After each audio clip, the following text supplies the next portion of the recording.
ဟိုးရှိရှိတုန်းကမဟာမြိုင်တောထဲမှာလူသိနေတဲ့ရွာလေးတွေရှိခဲ့တယ်လို့ချိုးစားတယ်။အဲ့ရွာကတောနက်ထဲမှာဖြစ်ပြီးရွာသားတွေကတစ်ခုတ်ပြားရည်စားဆေးဘက်ဝင်ပင်ရှာပြီးအသက်မွေးကြောင်းအကြောင်းတွေလုပ်ကြတယ်။ရွာလွယ်မှာတော့ဟိုဟောင်းနေတဲ့ဘုံကြီးကြောင်တစ်ကြောင်ရှိပြီးညနေတိုင်းခေါင်းလုံးထိုးတဲ့အတန်ကြားရတတ်တယ်။မိုးရတဲ့တညမှာတောထဲကလေတွေရမ်းပြင်းလာတယ်။ခေါင်းလုံးတန်ကလည်းပုံမှန်ထပ်ပိုကျပြီးစတိုက်မီးနေတယ်။ရွာသားတွေကအပြင်မထွက်ရကြတော့ဒါပေမဲ့တာရင်ဆိုတဲ့လူငယ်တယောက်ကဘာဖြစ်နေတာလဲသွားကြည့်မယ်ဆိုပြီးမီးအိမ်ကင်ပြီးကျောင်းဘက်ကိုသွားခဲ့တယ်။ကျောင်းသားလေးရောက်တော့မြို့ထူထူကြားမှာလူရိပ်တွေလှုပ်ရှားနေတာကိုတွေ့ရတယ်။ဒါပေမဲ့နီးသွားတဲ့အခါမှာလူကမရှိတော့ဘူး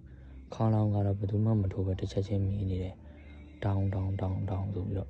အတန်ကတော့တခုတော့ပဲ့တင်ထက်သွားတယ်။တာရင်နဲ့ကြောက်လာပြီးမှကျောင်းနောက်ဘက်ကိုဆက်လက်လျှောက်သွားတယ်။အဲ့ဒီအချိန်မှာတောနက်ထဲကနေအဝါရောင်အလင်းတစ်ခုပေါ်လာတယ်။အလင်းကလူတစ်ယောက်မီးအိမ်ကန်တယ်လို့ပဲ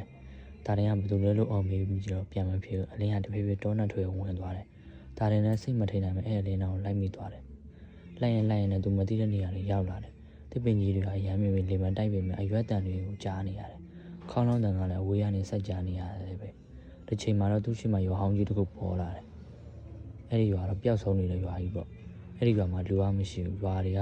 ဟိုဟောင်းနေပြီ။အိမ်တွေကလည်းဟိုဟောင်းနေပြီပျက်စီးနေတာ။တစ်ပင်တစ်မြင့်တွေကအိမ်နေရောင်တွေကိုပတ်တက်နေတာဒါပေမဲ့ရွာလေးကကြောင်းလေးမှာတော့မီးတလုံးလင်းနေတယ်။ဒါတွေကတဖြည်းဖြည်းနီးသွားတော့အထဲမှာတန်ကားတစ်ပါးထိုင်နေတယ်။တန်ကားမျက်လုံးဖွင့်ပြီးတော့ပြောတယ်ဒီနေရာကိုရောက်လာတယ်လည်းပြန်ထွက်မနိုင်ဘူးဗျ။ဒါရင်ကြောက်ပြီးကျွန်တော်ဘယ်လိုပြန်မလဲလို့မေးတယ်။တန်ကားခေါင်းလောင်းကိုညင်သွားထိုးပြီးတောကိုလေးစားရင်တောကလည်းမင်းကိုပြန်လွတ်မယ်လို့ပြောတယ်။အမှဘားတင်ကမျက်လုံးဖွင့်လိုက်တော့ကြောင်းစီမိပြီးမှလဲနေတယ်။ရွာသားတွေကသူ့ကိုတွေ့ပြီးညာတော့မှပြောင်းနေတာလို့ပြောကြတယ်။ဒါပေမဲ့ထူးဆန်းတာသူ့ရဲ့ထဲမှာအိုဟောင်းနေတဲ့ခေါင်းလောင်းတစ်တစ်လုံးရှိနေတာဆိုတာ။အဲ့ဒီနောက်ပိုင်းမိုးရသည့်ညတွေမှာမဟာမြိုင်တောတွေကိုခေါင်းလောင်းတန်ကြားရနေတာလေကြားတတ်လို့ဒေသခံတွေပြောတာ